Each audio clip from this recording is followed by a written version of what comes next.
Amelia had a strange affliction. She didn't know what she looked like. All she knew was that she had long blonde hair. There was nothing wrong with her vision, and her day-to-day life was normal enough, apart from one peculiar aspect of her life. The only upside to her problem was she had no problem seeing the back of her head. You see, when she looked in the mirror, all she saw was the back of her head, like a reverse image of herself. It was the same for photos and, strangely enough, drawings of herself. It always bothered her that she didn't know what she looked like. People saw her, but when it came to explaining what she looked like, it was like the words that could paint a picture of what she looked like didn't exist. For one of her birthdays, Amelia's mother commissioned a talented artist to paint a lifelike picture of her. By the time the frustrated artist was done, she had 4 beautiful pictures of the back of her head. Family photos were the worst and the most painful for Amelia. Any photos that made the wall had the smiling faces of her family looking proudly at the camera, but Amelia facing the other way.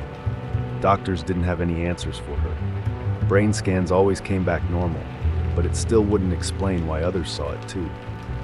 Amelia struggled with the sense that she didn't belong to this world. She always had a distorted view of the world, which her parents contributed to her strange condition. But for Amelia, the two always felt interconnected. By the time her 18th birthday came around, these feelings of not belonging had all but eaten her away.